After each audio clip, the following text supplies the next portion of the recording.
chapter 19. Zvino Pilato akatora Jesu akamurovesa. Varwi vakaruka korona yeminzwa vakaisa pamusoro wake, vakamupfekedza nguo tsvuku. Vakauya kwaari vachiti, "Kwazivai mambo wavaJudha?" Vakamurova namaoko. Ipapo Pilato akabudazve akati kwavari, "Tarirai, ndamubudiritsira kwamuri, muzive kuti handiwane mhosva kwaari." Jesu akabuda akadzika korona yeminzwa ane nguo tsvuku. Pilato akati kwavari, "Tarirai munhu." Zvino vaprista vakuru navatariri vakati vachimuona, vakadanidzira vachiti, "Roverai pamuchinjikwa! Roverai pamuchinjikwa!" Pilato akati kwavari, "Chimutoverai imi, mumuroverei pamuchinjikwa, nokuti ina handiwani mhosva kwaari." VaJudha vakamupindura vakati, "Isu tino murayiro, zvino nomurayiro wedu unofanira kufa, nokuti wakazviita mwanakomana waMwari." Zvino Pilato wakati anzwa shoko iri, akanyanya kutya. Akapindazve mumba momubati akati kuna Jesu, "Uri wepiko?" Asi Jesu haana kumupindura. Ipapo Pilato akati kwaari, "Hautauri neni here? Hauzivisu kuti ndine simba rokukusunungura nesimba rokukurovera pamuchinjikwa?" Jesu akamupindura akati, "Haungatongove nesimba pamusoro pangu kana usina kuripiwa richibva kumusoro. Naizvozvo wakandiisa kwauri une zvivi zvinokunda zvako." Zvino Pilato wakatsvaka kumusunungura, asi vaJudha vakadanidzira vachiti, "Kana mukamusunungura munhu uyu, hamuzi shamwari yaKesari, nokuti mumwe nomumwe unozviita mambo unoramba Kesari." Zvino Pilato wakati anzwa mashoko iwayo, akabudisa Jesu akagara pachigaro chokutonga panzvimbo yainzi Pakarongwa namabwe, asi nechiHebheru Gabhata. Zvino wakanga uri musi wokugadzirira Paseka, yaiva nguva inenge yechitanhatu. Akati kuvaJudha, "Tarirai mambo wenyu." Ivo vakadanidzira vachiti, "Bvisai, bvisai, mumurovere pamuchinjikwa." Pilato akati kwaari, "Ndorovera mambo wenyu pamuchinjikwa here?" Vaprista vakapindura vakati, "Hatina mambo asi Kesari chete." Ipapo akamuisa kwavari kuti aroverwe pamuchinjikwa. Zvino vakaenda naJesu. Akabuda achitakura muchinjikwa wake, akaenda kunzvimbo yainzi Dehenya, nechiHebheru ichinzi Gorogota.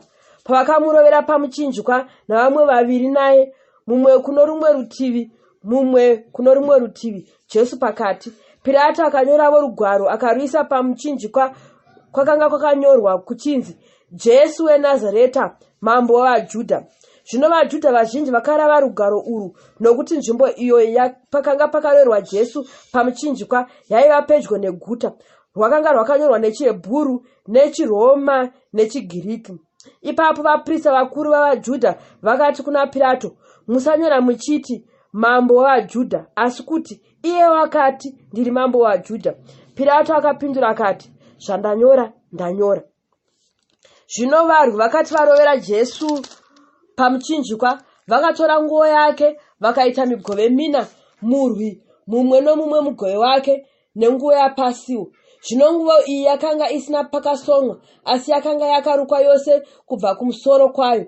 Zvino vakataurirana vachiti, "Ngatirege kuibvarura, asi tikande mijenya pamusoro payo tione kuti ichava yani, kuti rugwaro rwuitike runoti, 'Vakagovana nguo dzangu pakati pavo, vakakanda mijenya pamusoro pechokufuka changu.'"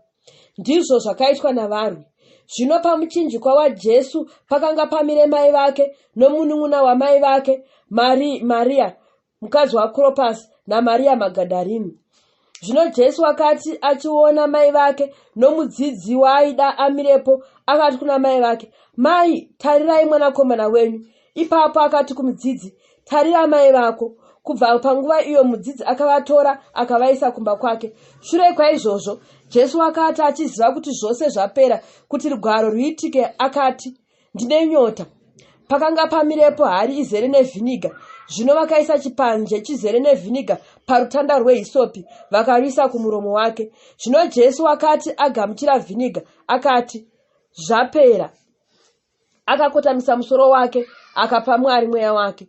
Zvino zvawaiva musi wokugadzirira Paseka, vaJudha vakakumbira kuna Pilato kuti makumbo avo abvunwe vabviswe, kuti mitumbu yavo irege kugara pamuchinjikwa neSabata, nokuti zuva iro resabata raiva guru. Naizvozvo varwi vakauya vakavhuna makumbo owokutanga noomumwe wakanga aroverwa pamuchinjikwa pamwe chete naye. Asi vakati vachisvika kuna Jesu vachiona kuti watofa hake, havana kumuvhuna makumbo. Asi mumwe murwi wakabaya rutivi rwake nepfumo, pakarepo ropa nemvura zvikabuda. Uyo wakaona ndiye wakapupura, uye kupupura kwake ndokwazvokwadi. Iye unoziva kuti unoreva zvokwadi, kuti nemiwo mutende. Nokuti izvozvo zvakaitwa kuti rugwaro ruitike runoti, fupa rake haringavhunwe, norumwe rugwarozve runoti, vachatarira uyo wakabvovora. Shure kwaizvozvo, Josefa weArimatea, waiva mudzidzi waJesu asi chinyararire nokutya vaJudha, wakakumbira kuna Pirato kuti abvise mutumbi waJesu. Pirato akamutendera. Ipapo akauya akabvisa mutumbi wake. naNikodhimowo, iye wakambouya kwaari pakutanga usiku, wakauya ane mura nearosi zvakavhenganiswa, mapaundi anenge 100. Ipapo vakatora mutumbi waJesu vakauputira nemicheka pamwe chete nezvinonhuhwira sezvinoita vaJudha pakuviga kwavo. Panzvimbo iyo pakaroverwa pamuchinjikwa pakanga pano munda. Mumunda imomo maiva nebwiro butsva, makanga musina kumboiswa munhu. Zvino vakaisa Jesu ipapo, zvawakanga uri musi wokugadzirira kwavaJudha, nokuti bwiro bwakanga buri pedyo. Chapter 20. Zvino nomusi wokutanga wevhiki, Maria Magadharena wakaenda kubwiro mangwanani kuchakasviba, akaona ibwe rabviswa pabwiro. Akamhanya akaenda kuna Simon Petro nokuno mumwe mudzidzi waidikanwa naJesu, akati kwavari, "Vabvisa Ishe mubwiro, handizivi pavamwisa." Zvino Petro akabuda nouya mumwe mudzidzi vakaenda kubwiro. Vakamhanya vose vari vaviri, uye mumwe mudzidzi akamhanyisa akakunda Petro.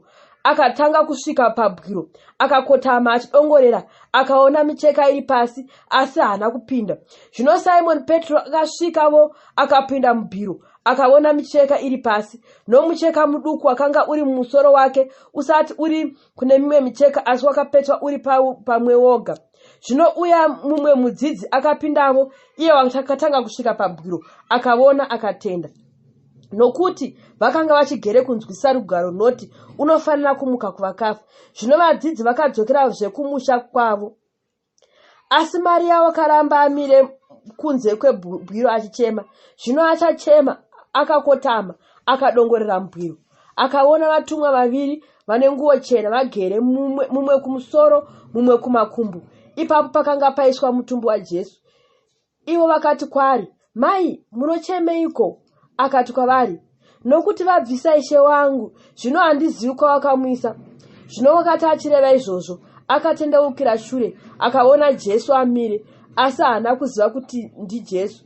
Jesu akati kwaari, "Mai, munochemeiko? Munotsvaka aniko?"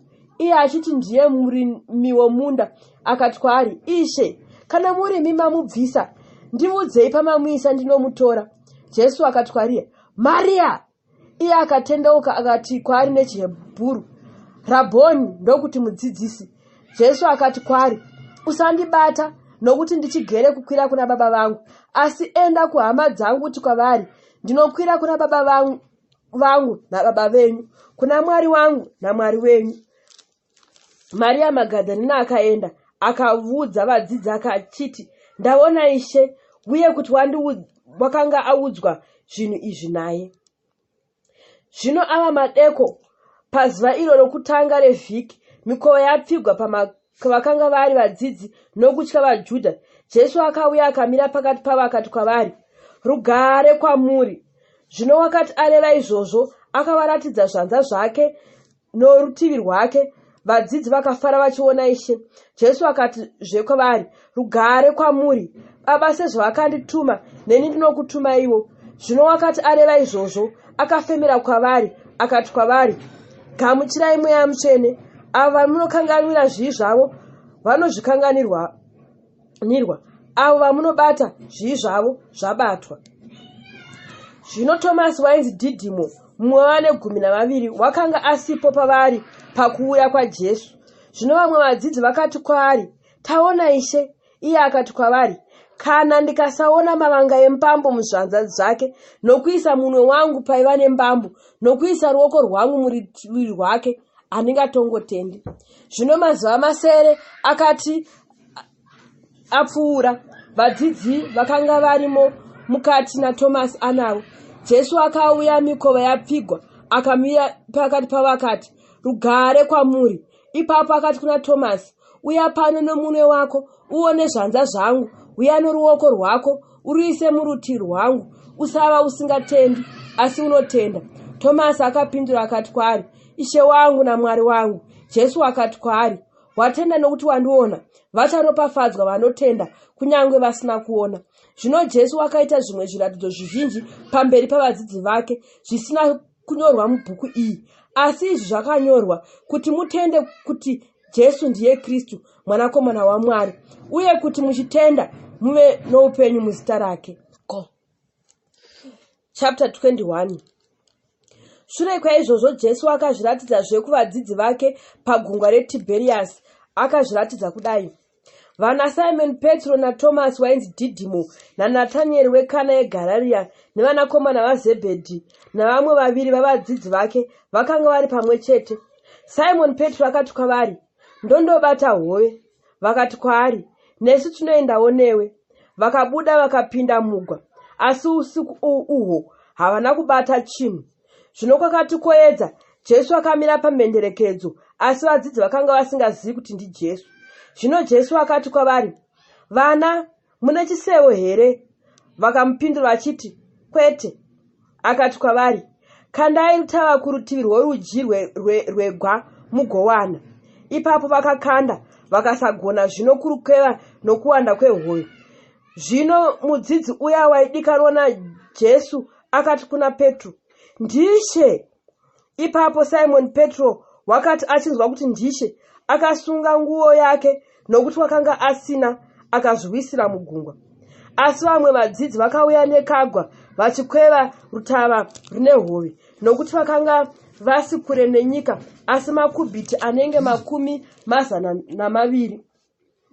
Zvino vakati vasvika panyika, vakaona moto wamazimbe waveswa nehove yakaiswa pamusoro pawo nechingwa. Jesu akati kwavari, "Uyai nedzimwe hove dzamakabata zvino." Simoni akakwira mugwa akakwevera rutava panyika, rwakanga ruzere nehove huru 153, asi kunyange dzaiva zhinji dzikadai, rutava haruna kubvaruka. Jesu akati kwavari, "Uyai mususure." Kwakanga kusino mumwe wavadzidzi vake wakatsunga kumubvunza kuti, "Ndimi aniko?" vachiziva kuti ndiye She. Zvino Jesu akaenda akatora chingwa akavapa nehove yose izvozvo. Urwu rwaiva rwechitatu Jesu rwaakazviratidza kuvadzidzi vake amuka kuvakafa.